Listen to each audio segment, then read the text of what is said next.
Bold faith, real truth, no apologies. Stand your ground, say what you see. Elsa and Clay, bring the truth out loud. No backing down, no bowing out. Turn it up, let freedom roll. This is the Elsa Kirk Show. Well, hey there. What's up, my friend? How are you? We missed last week. That was my fault, folks. That one's on me. Listen, it happens. Yeah, it's sometimes scheduling is just crazy. Things come up. What are you going to do, right? Yeah, you were a busy guy. You and I were talking before we started recording, and so I was out running a veteran charity shooting competition. It was a fundraiser for the board of directors. I sit on the Alan J. Lynch Medal of Honor Veterans Foundation, and so we had our annual sporting clay shoot last Wednesday, and it was all it just overtook everything I had going on. So couldn't fit in recording. It just wasn't. No, and I wouldn't expect you to. That's such a huge undertaking. There's so many moving parts with that like to be like, okay, let me put the brakes on and go chit chat for an hour. It just doesn't work. All good. We're getting pretty close to our summer hiatus too. We should probably talk about that quickly. Guys that have been following us for a while now know that we take our summer hiatus. Have we even decided specifically what our dates are? We always do August. Yeah, I don't think we have, but you know what this means is like we're approaching 3 years. We're almost at our 3 year. We're almost at our 3-year work anniversary. I love it. How cool is that? Yeah. I've chained him to his desk there. I won't let him leave me. I'm like, oh, I did. What was that? A few weeks ago, I did a solo, and I was like, I don't love this. I don't love this. This is more fun to have somebody to bounce things off of, and let's be honest. You take on the topics that I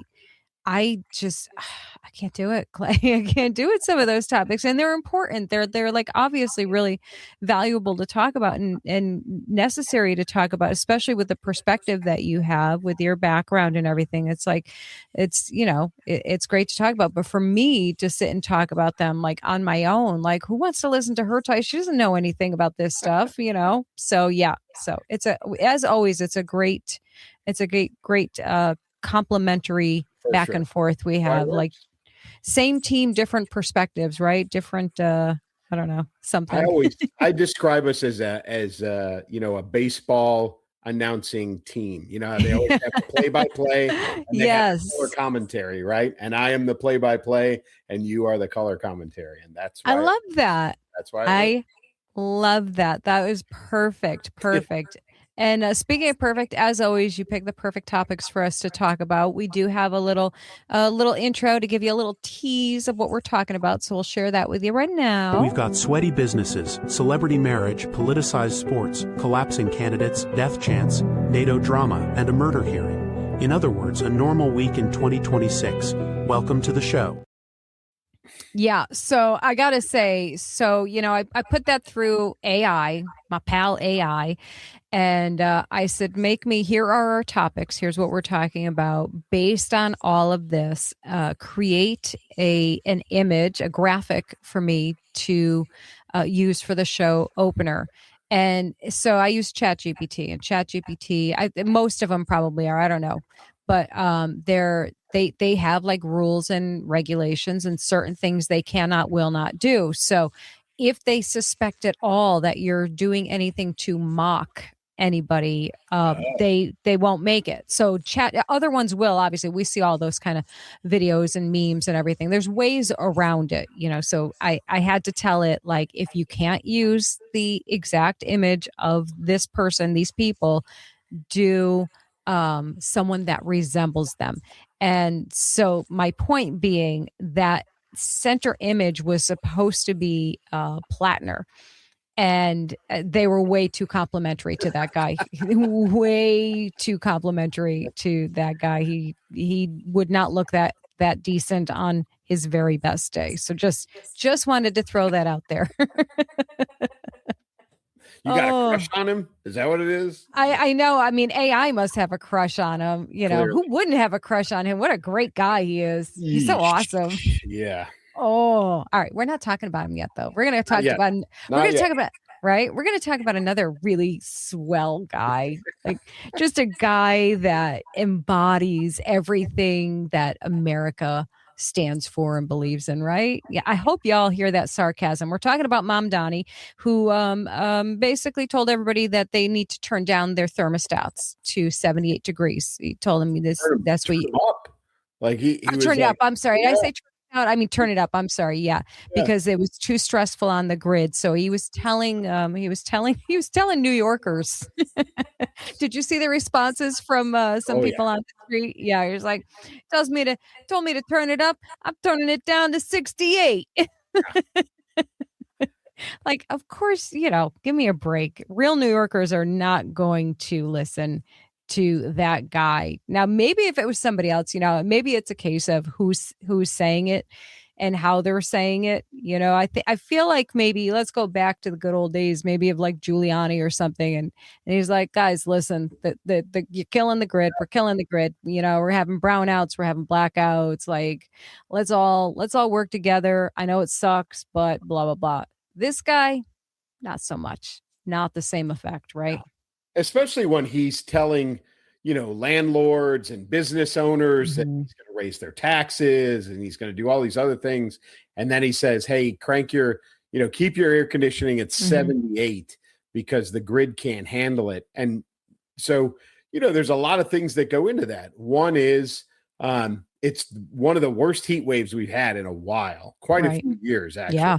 It was in the hundreds in the heat index. And then, of course, you've got the fact that there's an encouragement for more people to use EVs, which are another draw on the power grid. Right. Everybody's concerned about the data centers, which are another draw on the power grid. Right. So many well thought out ideas, right? And then again, like what he's doing to businesses, business owners, building owner, landlord types, property management companies and all of that. And then telling people to keep it at 78. And then did you see that one of the, I don't know if it was part of his security team or his cleaning crew at the mayoral mansion, found in I think they said it was a 2,000 square foot enclosed section. So my guess is probably one of the living room, dining room, entertaining spaces that they have in the mayoral mansion. So 2,000 square feet open, right? No walls, just a big open space. Air conditioner set to 67. Oh, what a surprise. What's that saying? Rules for thee, but not for me. Yep. Yeah, like that. I mean, that is such a given. That guy and his nasty, rotten wife are sitting there with their feet up, AC on blast, just living the dream while everybody else, is sweltering and dying. Not that, anybody who listened to them or isn't in a situation where they even have access to good air conditioning. Yeah. This is so typical. It's so predictable, right?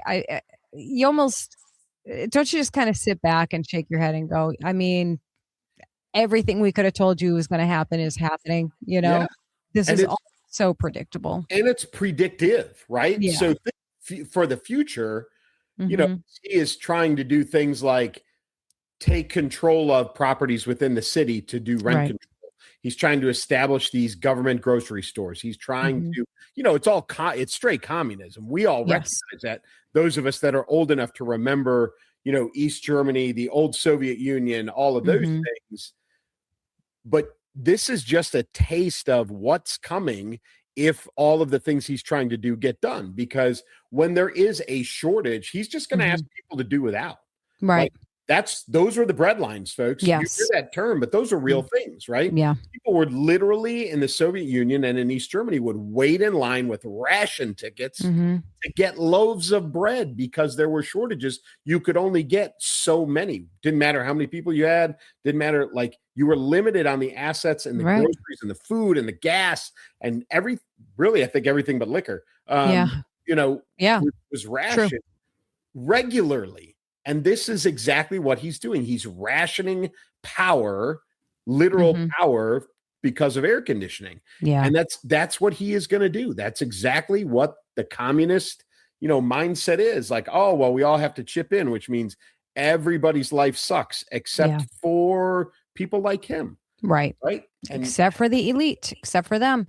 Yeah. And, I tend to think that Mamdani's mistake is that he's rushing all of his little mandates and commands and orders instead of doing it bit by bit, because that's a lot of the way that the communists did it. That's how, people, because that's what people always ask, right? Like, how did people give up their freedoms and their rights and their liberties so easily? And it was because they did it in little increments, little ways to get you to be obedient and to comply and to do the things. And they use the same, all do it for all of us, do it for the collective whole, do it for your fellow man. We're all in this together, all that sneaky language that makes you feel like, you have to. But I think with Mamdani, first of all, he's picked the wrong place. I mean, like I said, New Yorkers, real New Yorkers, they're not putting up with that. They're not going to listen to any of that,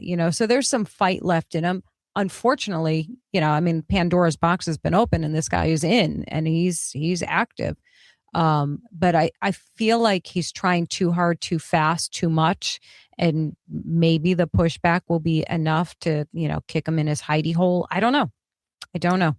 So what he doesn't have that the old communist regimes had, whether it was Soviet Union, Cuba, even in China, he doesn't have the violent arm to enforce things, right? So he doesn't have the secret police or any of those things that those communist nations had to enforce their edicts. So I actually think he's doing the opposite. You think he's doing it bit by bit. You think he should do bit by bit. I think what he's doing is throwing everything against the wall. Right. That 60% of it sticks, and then he can take that other 40% and then kind of regenerate it. So he's trying to overload everybody with this stuff. That's what I think he's doing. Yes. No, I agree. And I think that's, that's the mindset that he's in, is like, just jam all this stuff in there and whatever doesn't stick, we'll come back and readdress in a year or 2 years or 18 months or whatever. Yeah. But he doesn't have that one key component that all of those communist regimes had, which was the violence, the threat of violence or the violence to enforce these things. Because truthfully, no New York City cop is walking around like they are in London enforcing these crazy, laws. Like, nobody's walking around in New York checking air thermostats. Right. Whereas in London, like, you do a Facebook post and somebody's knocking on your door. Literally knocking on your door. Yeah. So he doesn't have that. So that I think is the saving grace for the city. Yes. 100%. That is the saving grace right there. I watched a video the other night from a man whose grandfather owned one of those buildings, apartment buildings in New York, and had it for the usual great story. Immigrants came here, saved every penny, bought the building, had it for 50 plus years, passed ownership down to probably the son and now the grandson. So this is the grandson. And so he was asked, this was an interview, and they asked, like, how is this affecting you? And he's like, I don't think we're going to be able to sustain. We can't keep it. These are old buildings. What they want is, because they want you to, freeze the rent. So it can't go up. You can't charge them more. Sounds great to the people that want to rent. Not so great when repairs need to be made, updates need to be made, which of course those things need to be done. So if the money coming in doesn't match the money or actually exceed the money that's going out to maintain, what do you think is going to happen? And of course, people are like, oh, this wasn't good thinking on Mamdani's part. Oh, it was excellent thing. That is the point. That's the plan, to push out the owners, buy up and take over all of those properties and have them government run. So anybody who thinks that, like, this is like, Mamdani's so stupid, he doesn't know what's going to happen. Wrong. He 100% knows what's going to happen. That's the plan. So It's just, it's infuriating and so heartbreaking to watch. This is like a family, and there's tons like it that have owned these properties for decades. Now, obviously, I'm not giving any real sympathy to slumlords. That's a whole other conversation. So, that's totally different. This is just good, honest people, making a living and just providing housing for people in a place where it's becoming impossible to do. And what's their alternative? Because you want to say to them, hang in there, don't let them push you out, because we know what's going to happen. But if they can't survive, if they can't afford it, I mean, what's the answer? And right now they can't even sell it because nobody wants to take that on. No, because they can see the future, and it's not hard to see. So I mean, what this is truthfully is theft. There's been, Chicago is notorious for them, but they've been built everywhere. Low income, high rise, which have all been torn down, by the way, in Chicago. But the low income, high rise, those were at least built knowing what they were supposed to be, Section 8 housing, right? Yeah. They were built with taxpayer dollars, but everybody knew what was happening. This is government stealing, taking, forcing out, fraudulently taking these buildings to turn them into Section 8 housing, which is really what this boils down to. So, and your taxpayer dollars, the people of New York City, are going to pay for this, right? And oh, by the way, not the state of New York, just the city. And as all of these big corporations leave New York City, where do you think all the tax money is going to come from? Right. It's going to come from the people that stay there. And eventually, when the number of people living in government Section 8 housing outnumbers or outpaces in, cost, the number of people and businesses who live there who, provide the tax dollars to support them, then the city turns upside down and it crumbles on itself. Yeah. So this is, it's basic economics. Those of us that know the difference, we all know what this looks like. We know what the outcome looks like. And because we've seen it, you and I grew up with this. We watched it on television. Right. But this younger generation who, as we said, he gives them free stuff and that's what they're voting for. They didn't see this when they were kids. They didn't have that inner look that we had on television often enough to know. They would do the look across the wall into East Germany, or we would get peeks into the Soviet Union here and, every now and again. They don't know that stuff. And it's not being taught in school. So this is the direction New York's going. And they truthfully, they need to get this. They never should have elected him in the first place, but they need to get this guy out of office as fast as possible. Yeah. Because he's getting to the point already where the damage he is doing is going to be irreversible. Ironically, I think the only hope, so ironic, the only hope for New York are the celebrities, like the celebrity crowd who love and live in New York and love the theater and everything that New York represents for that community. They're probably the only ones that can actually have enough. It's so crazy. It's so ridiculous, isn't it? Like, let's get the celebrities to save the day. Things I'd never thought I would say, but right? Things true, I'd never though. say for 200, Alex. It's true. It's true. I mean, because they're the only ones that are platformed enough that people actually would listen to. People like that would listen to. But yeah, I mean, in the meantime, anyone who can afford to get the heck out of Dodge, they're leaving. And the people that are left, and my heart breaks for the people who would love to leave, but they can't afford to leave, and they're trapped in this, disgusting system where they're just going to be, financially, physically, emotionally abused by this system that they're deliberately creating. It's gross. So gross. Yeah. Pretty bad. Yeah. So I mean, it's a segue. Let's go from the hot, sweaty, overburdened New York to probably the best air conditioned wedding in the country, right? I mean, so this blows my mind a little bit. Like when I give my brain time to actually like think about it, because otherwise neither one of us ever would. Wait, hold on a second, folks. For those of you that are listening and didn't see that graphic, what Elsa is talking about is the Taylor Swift Travis Kelce wedding that happened in New York at Madison Square Garden in the midst of the "please turn your air conditioning up to 78" debacle. Please. Thank you. I am notorious for skipping right over that intro and just leaping right in. Who would have thought I would do things like that? Crazy. Basically everyone who's ever met me. So yes, Taylor Swift and Travis Kelce, is that how you pronounce his last name? Correct. Kelce. Okay, yes. thank you. Yep.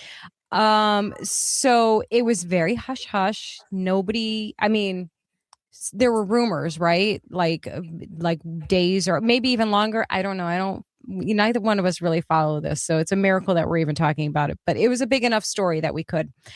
So yeah, I did not realize this was actually going down. I think a day or two maybe beforehand, I saw some posts on Instagram that were saying like, rumor has it that the wedding of the century is going to happen at Madison Square Garden. I remember reading that and I was like, that's silly. No, they're not going to do that. Who would pick Madison Square Garden for their wedding? Well, they would, and they did. And apparently it was a big deal. And I'm trying so hard to be interested in this. Aren't you trying so hard? We're trying hard, guys. But so some interesting, here's what I think is, a couple of things I do think are curious and interesting about it. What I find curious and interesting is that with all of the money that they have all the places in the world, in the country, that you could get married that are beautiful and scenic and spectacular and all the great things. They chose Madison Square Garden. I don't get it. Is it because like it's, did she put on a concert for her friends and family after? Like, it's so weird to me. Do you know any explanation of why? I don't know the why. I know there's a couple of things. One, I know that they had to rent it for 3 days because of all of the setup. Okay. I know that the guests had to sign an NDA. I did read that. I know that if you got an invitation for a +1, they had to be your spouse or fiance.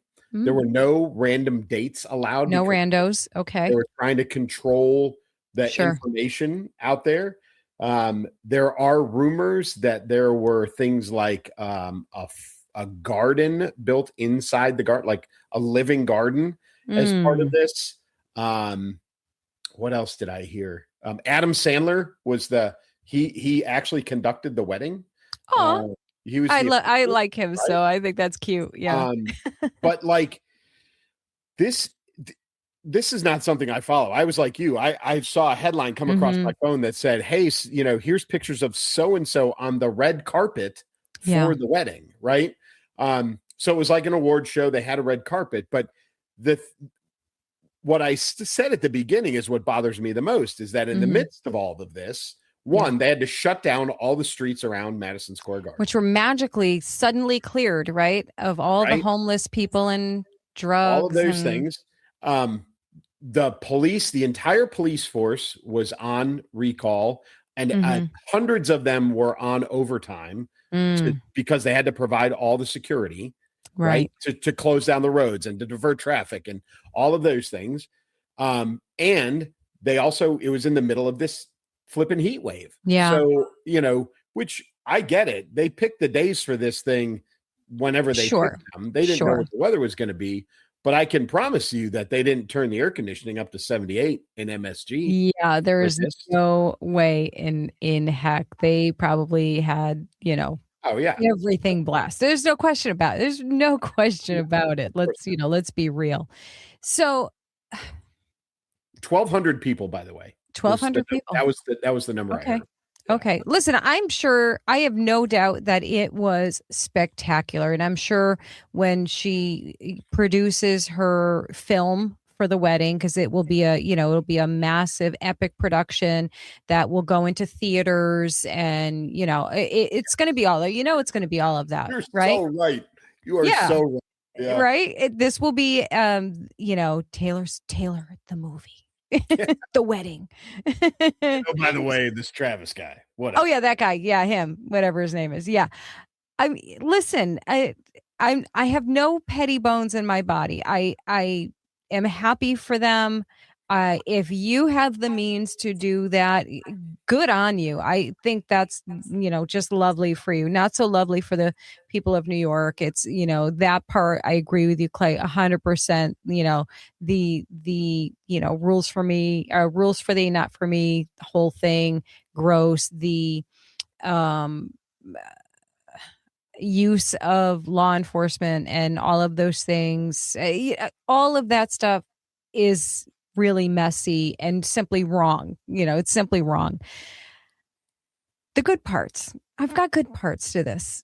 And with a little bit of irony, Taylor Swift is part of that whole liberal mindset, right? She's always shaking her little fist at everybody and telling them, how they should vote and how they should live and how they should be and what it is to be a good person and a good human and all that stuff, and very girl power and women, blah blah blah, all of the things, all of their cliche stuff and things. And then what happens, Clay? What happens? They go completely traditional. Yeah. Wedding, marriage, vows, all of the traditional things that crowd tells everybody else that you don't need. You don't need to do that. It's, that's bad. That's oppressive. All of those things. What do they all do? Who's the other one? The podcast girl, Alex something or other, but she's got that podcast and she is forever preaching about, how great promiscuity is and cheating and all of those things. What is she? She is married. She's expecting her first child. They do not live what they preach. They tell you, the fans, all of these garbage, crappy things, which, by the way, all of their advice is garbage advice. And if you want proof that it's garbage advice, they're not living their own advice. They are doing the traditional things. They are getting married. They are having families. They are doing these wonderful, wholesome things in their real life. And you're just part of the game for them. So I would wish that these young people, older people too, I don't know, I wish they would wake up to that and see the contrast of what they're telling you of how to live your life, which is, sleep around, don't get married, don't have kids, don't read your Bible, all of that stuff. And yet here they are living the exact opposite. So I hope they take note of that. So I think it's wonderful that they got married and that they're doing traditional things. I hope they have a whole gaggle of little babies, little Taylor. Why can't I keep his name right? Travis. Little Taylor and Travis's running around, throwing footballs and singing into microphones. Good on them.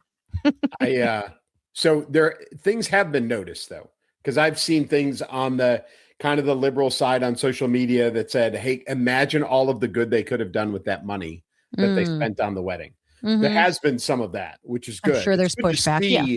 It's good to see people, identifying the double standard, along with the simple things like, oh, you had to have an ID, a photo ID to get into the wedding. And, it wasn't open to everybody.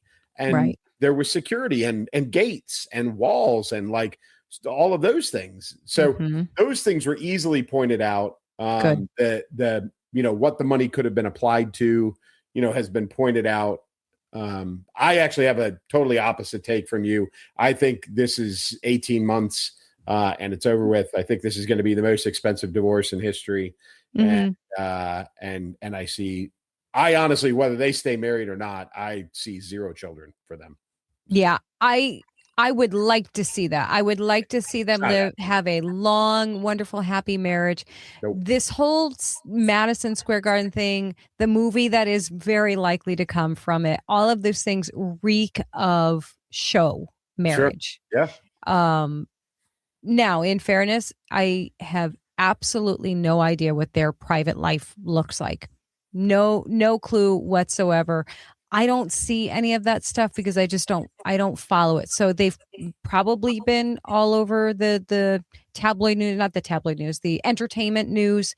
They probably are all over it all of the time with their travels and adventures and things, but I never see anything that they do. So I am hopeful for them, for the Institute of Marriage and the what that looks like, what that represents and how that could positively influence people.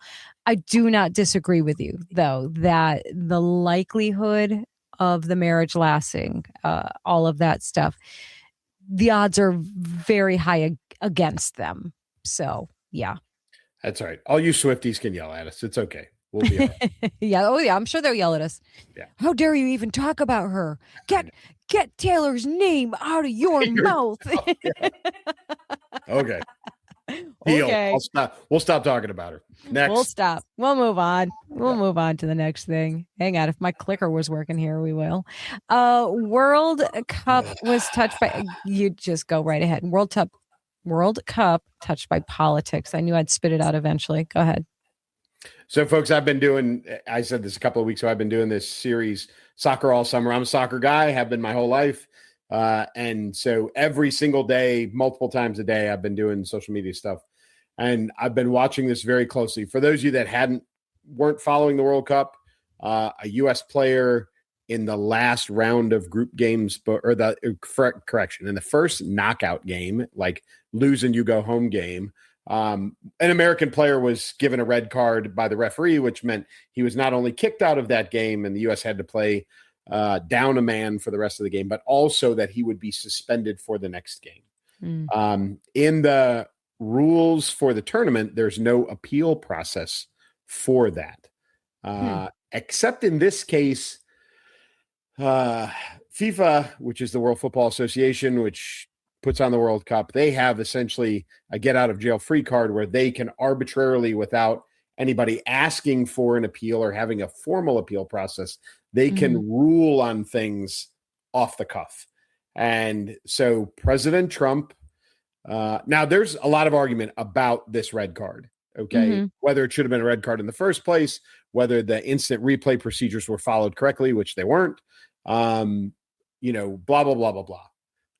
You could argue for and against whether or not he deserved the red card, but the rule was he got the red card and he should be suspended for the next game, which was the game against Belgium, another lose and go home game. Florian Balogun is the player's name. President Trump called President Infantino, the president of FIFA, and said, "Hey, can you take a look at this? It looks maybe like it shouldn't have been a foul, or like processes weren't followed or whatever."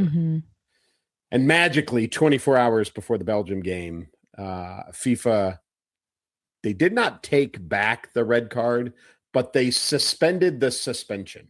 So the one game suspension that would have kept the U.S. player Flo Balogun out against Belgium was suspended. In other words, if he catches another red card in the next year, it will probably go from a 1-game suspension to a 3-game suspension or something like that. But they suspended the suspension.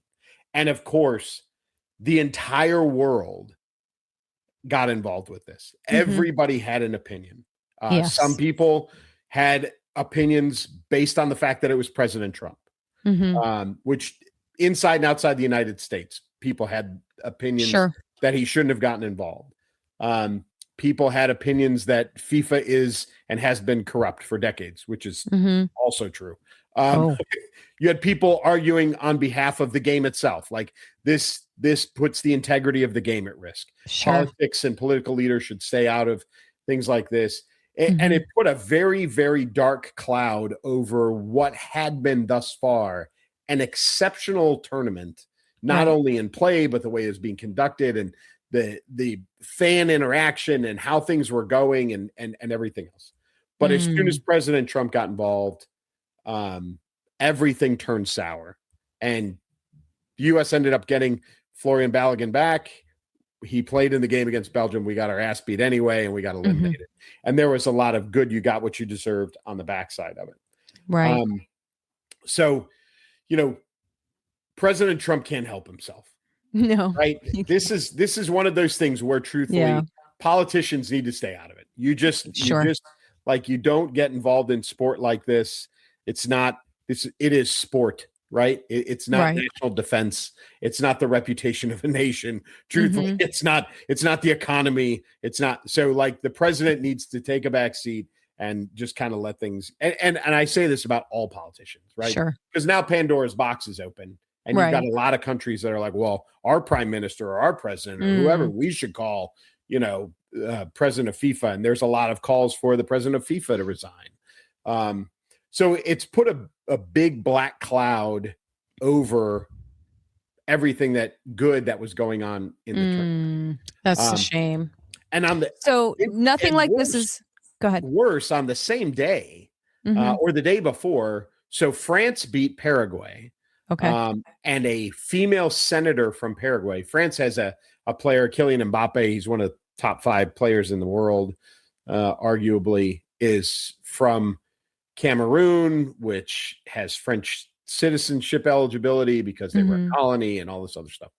And this female senator from Paraguay, put out some very racist stuff about Mbappe on social media. What? Yeah. That's some insane. of it was political. Some of it was, a colonized Cameroonian acting as, because he wants to be French, blah, blah, blah, blah, blah. But then there were some things put in there, very racist. But the killer is, as bad as that is, it drew 10 times less attention than the incident or the issue with President Trump. Because it's President Trump, because it's the United States, because of the global view, that overpowered what truthfully was a much, to me, that's worse, a way bigger deal. Way worse. You would think. Worse personal thing.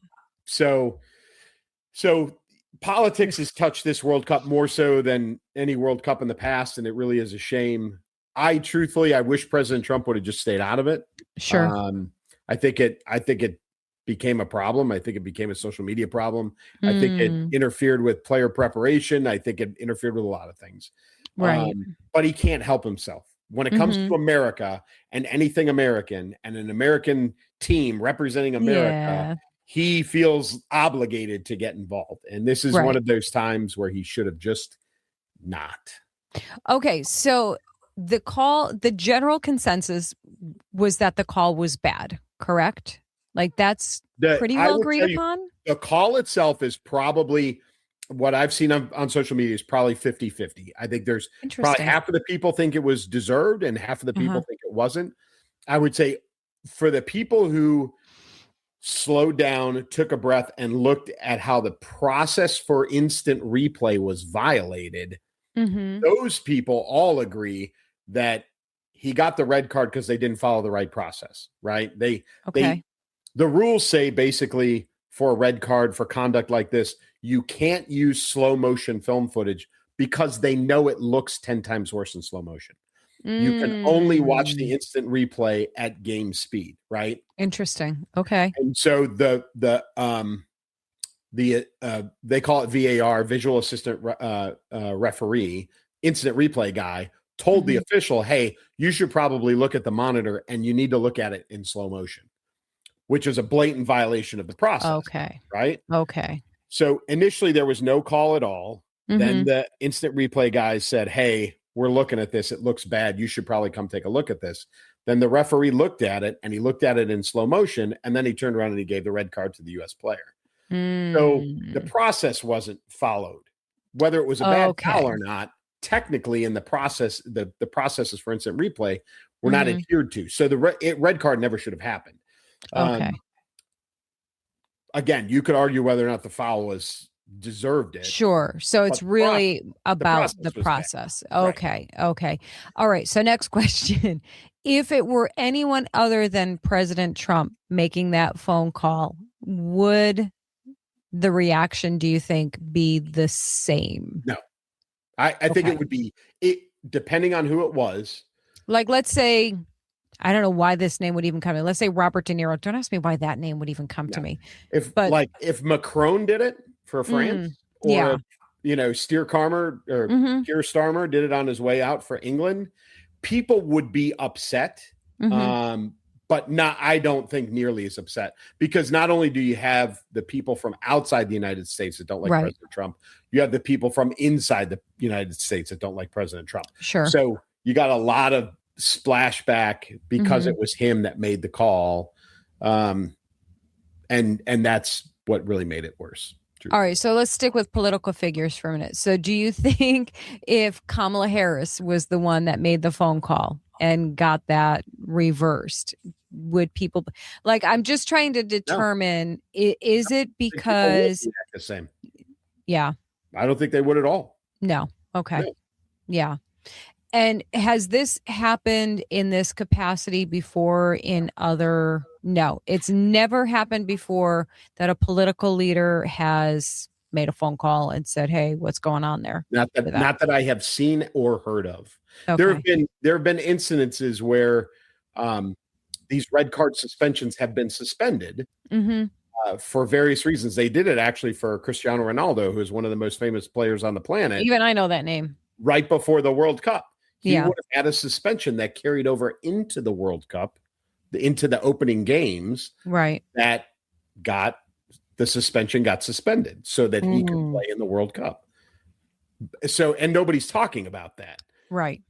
So We're the rules talking are about very this. bendy. They're very well, bendy rules. And again, that's the thing about FIFA and the accusations of how corrupt that organization has been for as many years as it has been. But I really think the reaction is mostly because it was President Trump. Interesting. Yeah. Varies. Well, I'm sorry to hear that kind of Paul was put over the whole thing, and it couldn't be just an enjoyable. And it's been a great tournament. I mean, it really has. I get messages and phone calls and text messages and Facebook messages from people who have never been soccer fans. Yeah. Who are into it. And again, I've been creating content a couple of times a day. By the way, folks, you can follow me on Facebook and Instagram, Soccer All Summer, under me, Clay Novak, C Novak author. And people have been, chiming in and loving it and asking questions and all of those things. But this particular issue has just put a big black cloud over the whole tournament. It's pretty bad. That's a shame. So I'm going to be honest. The only thing that I have been watching, like video after video after video on TikTok, I don't even know if he's playing in this. He must be if they're paying this much attention to him. But the blonde guy, Erling Haaland. I'm a little obsessed with watching his videos. I'm not. Yeah. Yeah. I don't know anything. I don't even know who he's playing for. I just, I know that the dad was a big name. Pro player. Yep. I know his sister is hilarious. Like there's all TikTok life going on over there. That's it. That's all I know. And if I were to watch, so when's he playing? Because I'll watch that. He's Norway, and they have made it through into the final 8. And so their match is, I think, they're either playing Friday or Saturday. Second. France, Morocco is tomorrow. Okay. Friday is Spain, Belgium. And then Saturday, there are 2 matches, Norway versus England. That's the one you want to watch. That's which will be on at 5 p.m. on Saturday, your time. Okay.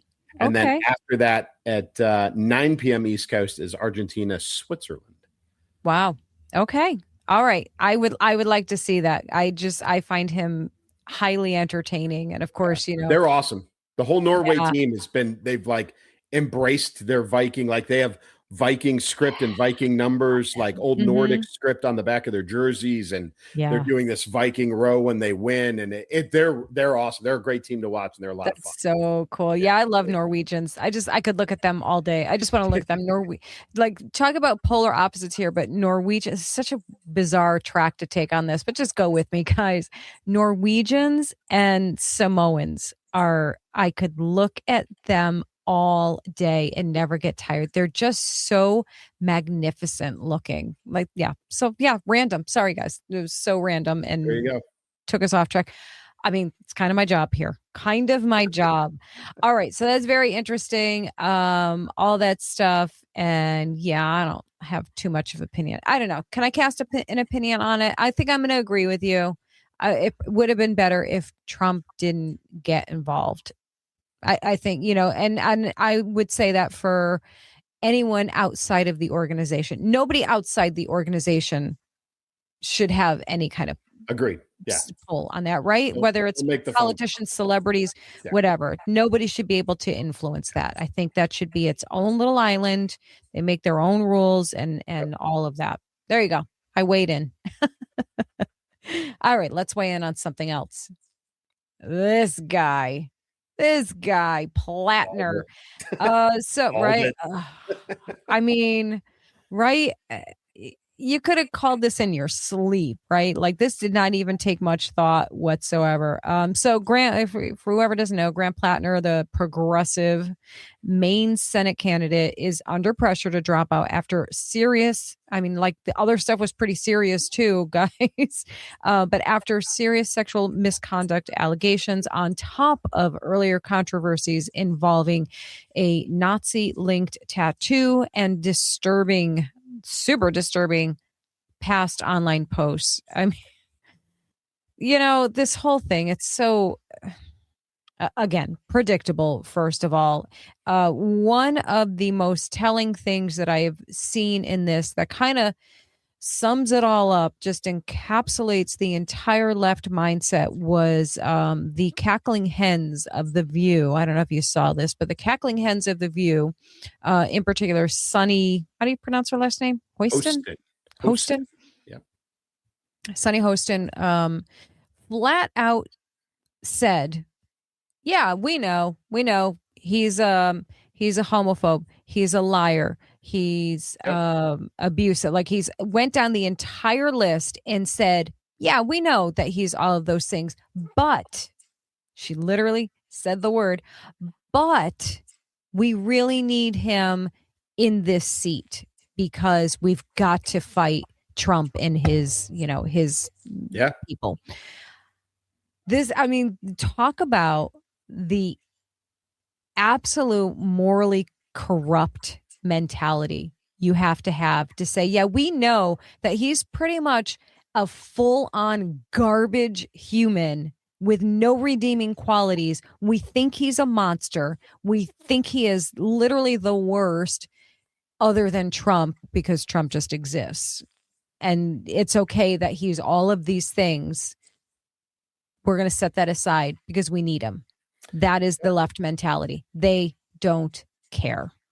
This is, they're starting to care because this is an actual rape allegation from his ex-girlfriend. And there is like significant levels of proof to this. So she has text messages about it. Her therapist has notes about it.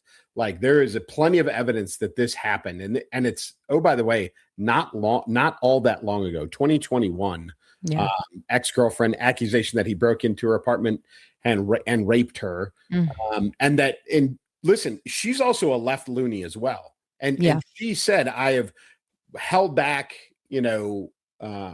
saying anything about this because I agree with his politics. And I think that, he should, like, she said the same thing Sunny Hostin said, like, he's a horrible human being, but, it's important for him to win. But, so this has now come out. So and the DNC is like at odds, on whether or not he should drop out, but they're rapidly approaching. I think it's the 18th. What's today? Today's the 8th. Oh, by the way, folks, Wednesday, July 8th is when we're recording, but the 18th. So they've got 10 days where he can drop out and they can replace him.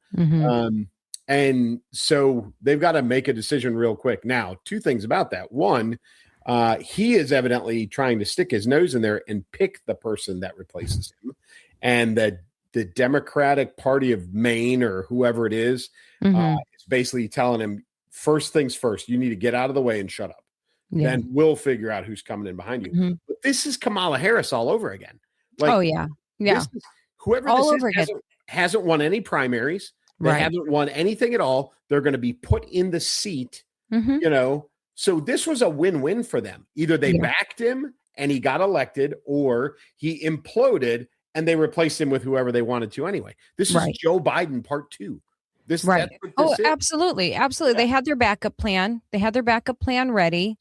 And, like you said, whichever way the wind blew, they were just going to go with it, because as long as they had somebody in there that they could control, pull the little puppet strings, tell them to dance, monkey dance, say what we want you to say, do what we want you to do. And they're like, yeah, okay, cool. And, this guy, he doesn't matter. I mean, he's going to be, he's going to be the newspaper at the bottom of, somebody's bird cage. That's the equivalent of, where he'll end up, essentially, because he's meaningless to them. But, to me, for me, the biggest tell about the mentality of the Democrat Party is this: to add the word, to use the sentence to say he's a liar, he's a misogynist, he's an alleged rapist, he's a Nazi loving person, he's anti-Semite, like all the entire list, which is like pretty freaking long. Yeah. And then to say the word but. There's no but. There's a period at the end of that sentence, and to turn around and walk away. But for these people, there's a but. Give me a break. So gross. So gross. Anyone who is calling themselves a Democrat right now and knows all of this, has followed this whole thing, and is justifying this guy with the, but Trump, you lost all ground. Any tiny little sliver of ground you might have had is completely eroded. It's gone. You should be ashamed of yourself. That's all I got on that. What else we got? Here we go. The Ayatollah funeral calls for jihad and vengeance. What a surprise. I feel like the heading for everything, this show should be called What a Surprise, right? Go ahead. I'm making you start this. So, part of the ceasefire that was negotiated under, where the MOU was supposed to be turned into an actual agreement that we talked about 2 weeks ago. And remember, 2 weeks ago, we were hoping that we would never have to talk about Iran again. And we also both said that there was no way that was happening. Right. So while the MOU was supposed to be negotiation was continuing to turn it into a formal agreement, part of that was to allow the nation of Iran to hold a funeral for the Ayatollah, right? To have their national celebration for him and blah, blah, blah, blah, blah. So, of course, you get that many radicals together, and all of the things are going to happen. Specifically, people calling for jihad, people calling for revenge against the United States, including Americans, by the way. There were American influencers over there. Yes, I'm forgetting that guy's name, but I hope they keep him over there. Stay over there, loser. Choose to forget that. But and then, of course, as soon as that is over with, and as soon as, the calls for jihad are out, and, everybody's Allah Akbar and all those things, they start the war over with. They start over again. They started firing on commercial ships, right? Which even NATO has stepped in and said, okay, like you guys have stepped over the line. So they started firing on commercial ships, and CENTCOM did what CENTCOM does. So they launched and they hit 90 targets in one night, including air defense, drone sites, all kinds of things, radar sites, small boats. They blew up as everything they could find. And then they did it again 24 hours later through the next period of darkness overnight. So, and then President Trump, which, this will a little bit transition into our next topic, but President Trump at NATO, right? He just went to the big NATO conference in Europe. And in his very first press conference, he said, listen, the ceasefire's done. I'm tired of dealing with these people. They're not negotiating in good faith. They hit us. We hit them back 10 times harder, which is true in this case. Yeah. But he said, this is done. We're done with this. And so here's what's going to get sticky in the next few weeks is that there's going to be calls from Congress that if President Trump is going to do this, he's going to have a formal declaration of war from Congress. They're going to stick to this one. There's enough rhinos / Republicans in there that are going to back the war declaration that he is either going to have to make this formal or he's going to have to stop it, because they're not going to allow this to continue to go on based on the past, where are we at? Probably 75 days now. Yeah. They're not going to let this keep going. So that was one of his first and he got tons of backing from NATO, interestingly enough. Very interesting. Yeah. That NATO Secretary General, right? The guy in charge of NATO was like, yes, Iran stepped over the line. No, they shouldn't have been firing on commercial ships. Yes, the U.S. is justified in their retaliation. There should be more of this, right? And so that, Iran is Iran. You and I talked about it. These people are, it's never in good faith. Never. There's nothing trustworthy about them. You should never assume that what they're saying is true, and everything that they're doing has a disingenuous purpose behind it. This is, and everybody looks at this, and then, you have Hamas digging tunnels. I can promise you right now, Hamas is redigging tunnels and moving munitions around for their next attack into Israel. That's absolutely right. No question about it. And Iran exactly the same way. They wanted a ceasefire long enough to bury the Ayatollah and fire things right back up again. So, the only thing that they've been honest about is that when they say that they want to kill us all, death through America. Yes. Yeah. Like that's the only thing that that's the only honest thing that has ever come from them. 100%. In the whole history of all of this. And what do you think the timeline is here? Like, what's next, basically? Well, is Congress in or out of session? I think they're out of session. I think they are. Right. So they would have to call an emergency session for them all to come back to get them in for a vote. In which case, President Trump's got at least that much time to keep doing what he's doing, him and Secretary Hegseth. And so I would bet he will probably be unencumbered for 2 weeks, is my guess. So he'll have 2 weeks to keep doing what he's doing before Congress comes back and they start demanding for a discussion about a war declaration, which again, folks, hasn't happened since World War II. So in which case, in the next 2 weeks, we'll figure out how to do what we need to do and then figure out how to extend it for another 2 weeks, et cetera, et cetera. So that's my guess, is that we've probably got 2 weeks of this. Folks expect gas to go back up, expect prices to go back up, all of those things to happen. The markets will react to the last 36 hours. All of those things are going to happen. Yeah. Oh boy. But we can't say NATO, we didn't see it coming, right? Yeah. But at NATO, here's the good news. Like President Trump, with the exception of Spain, got all of NATO to agree. For generations, we couldn't, the agreement was 2.5% of your GDP had to be, as a member of NATO, 2.5% of your GDP had to be dedicated to defense. You had to spend it on defense. Until not that long ago, nobody but the U.S. was abiding by that. Yes. Right. And we've talked about that a few times on this show. This NATO conference, everybody agreed to 5%. How about that? With the exception of Spain, but allocated a little differently. So 3.5% mandated to defense, like legitimate defense. So people, equipment, bullets, whatever. 1.5% could be allocated to defense-related infrastructure and cyber protection. So it's a 3.5 to 1.5 split.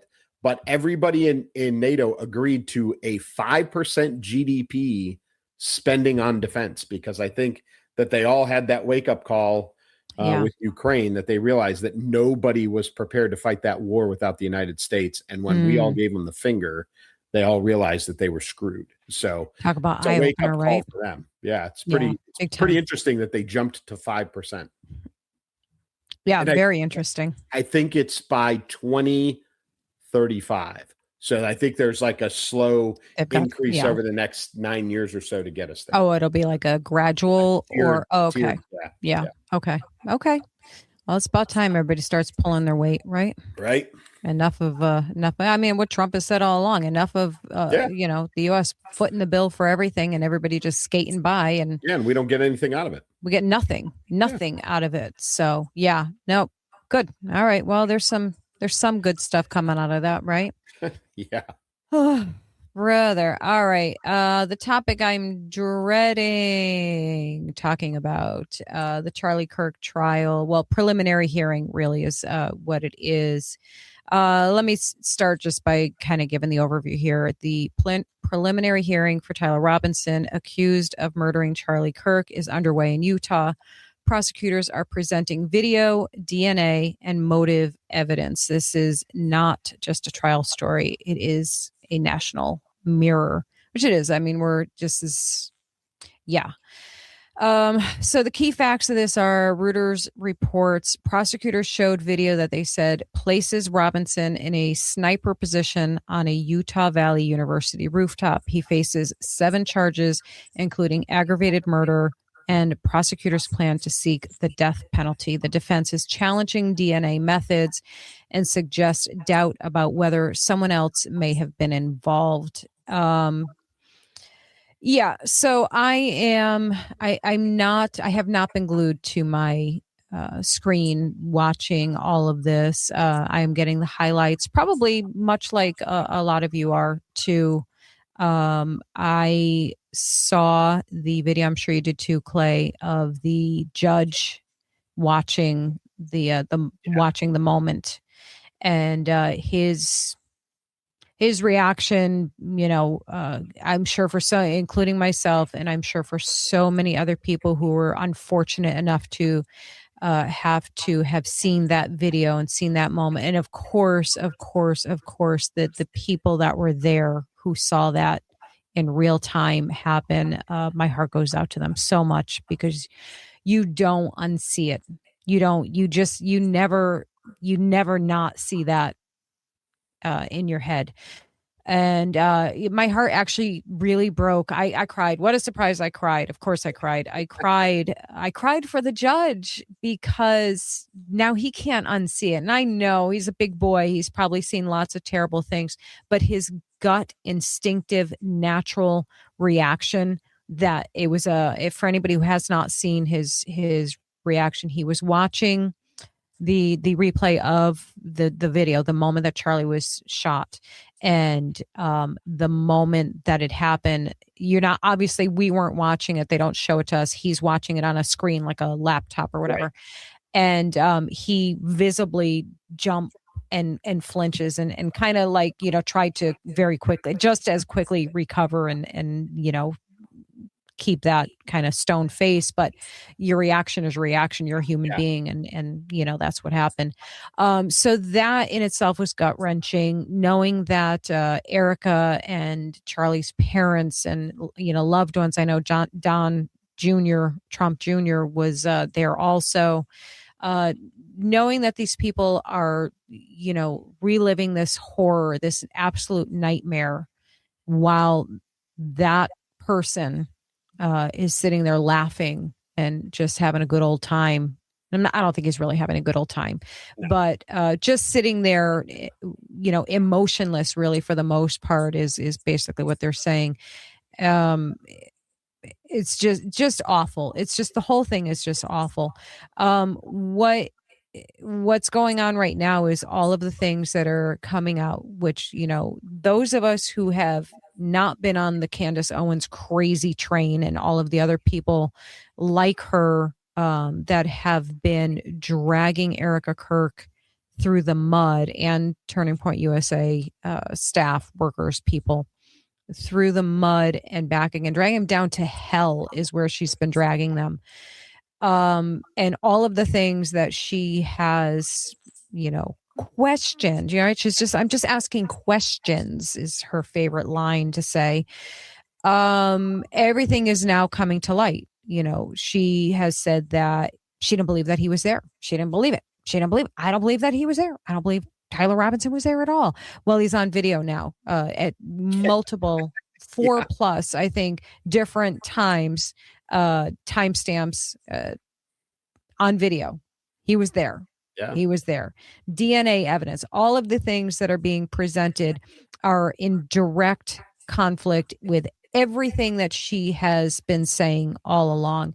And, and these people on the Candy Crazy train, they're just going to dig their heels in. They're already doing it. They're doubling down. They don't want to believe anything. Oh, that evidence is playing. Oh, it's all a conspiracy. Everybody was in on it. Do you know how many people have to be kept quiet, and like the odds of that many people to be able to keep this, like you're talking about the medical examiner, you're talking about law enforcement, you're talking about bystanders. I mean, you're talking witnesses, you're the number of people that would have to make this whole strung together theory, half-ass theory that she has strung together over months and months now, and changes daily, basically, when something, disproves something that she says. I've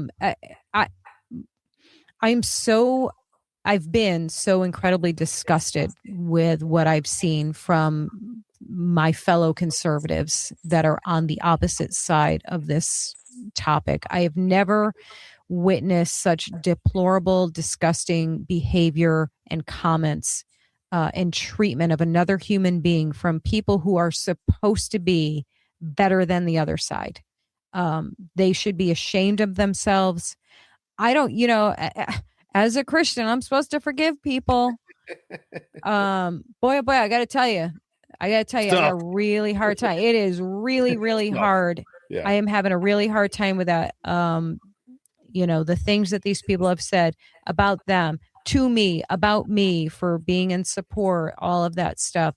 All I can say is, may God have mercy on your souls, because you are going to need it when all of this is said and done. And I hope that you have the decency to feel the shame that you should feel. That's all I can say on it. So that's all I got on that one, Clay. What am I missing? Because I got to go the emotional route. So if I'm missing things that are important and factual and should be said, please do.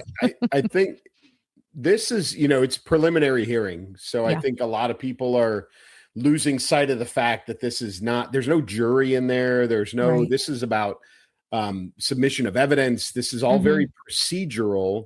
And a lot of these things are what, whatever this kid's name is, I can never remember, the defendant, the accused is it's about what he is trying to keep out of the trial and what the prosecution is trying to submit into evidence for the trial. And so, yes, the film footage is important. The DNA is important. All of those things are important. But also, the defense did not want a camera in the courtroom. Right. And for these very reasons, right? They don't want the emotional reaction. And so that's what we're getting, which is good, because I think that no matter what our rule of law says, you can't remove emotion from this, right? You can't. We should all be emotional when it comes to a murder case, right? But in a controlled sense, you've got to be able to take the evidence, look at the evidence, evaluate it, see what's viable, legal, all of those things. But we should never lose the humanity of something, like this, which is exactly what the defense wants. Yes. They want this to be dehumanized as much as humanly possible, because if the jury is disassociated, if they're unemotional, if they look at this very clinically, then I think the defense has a chance. But if you look at this with any kind of humanity whatsoever, then that's, where this goes out the window. So again, preliminary portions of this entire process, which is going to go on for a while. And that's where we're at. So I think you hit it all. Thank you. Yeah, I think what's very interesting, very telling also, is that the things that, from what I'm hearing, the defense is not really arguing any of the points or any of the actual evidence, but they're trying to, everything is on technicalities. Right. on procedural stuff, which I know is very standard. I know that I realize that that's a standard tactic for them to do. But it's also just interesting because the facts and the evidence and the proof of things is pretty, clear, I think, based on what we're hearing and seeing so far. So that their only angle is to go for the technicalities, procedural stuff, tells you a lot in itself. So, I just, my prayers go out to the family, and the friends and the people that actually knew Charlie and were a part of his life. And, for the rest of us who have been deeply impacted by his life and by his death. Yeah. So I hope that justice is served, and whatever that looks like, that's what I pray for. So yeah. And that is all I got. Clay, what do you got for everybody? That's all we got for the night, folks. I mean, we, next week will be more of the same. And Elsa and I will figure out when our break's going to be, but we do have a summer break coming up. And as always, we appreciate you guys tuning in. You can find me on, Facebook, LinkedIn, Instagram, even on X. If you're enjoying the World Cup, or if you're a cursory soccer fan, check out my series Soccer All Summer. And I'm having my first book signing on the 18th of July in Oswego, Illinois, at the Barnes & Noble, where my first two books I will be signing. You can check out my social media pages for those as well. And as always from me, keep moving, keep shooting. I love it. Congratulations. That's awesome. Those are fun to do. All right, guys, we will see you next week. Thank you again for watching and for engaging with us in the comments section. Let us know what you think, and we'll see you next week. Take care. You've got a story worth sharing. Now it's time to tell it well. Whether you're an author, entrepreneur, influencer, or podcast guest, stepping in front of the camera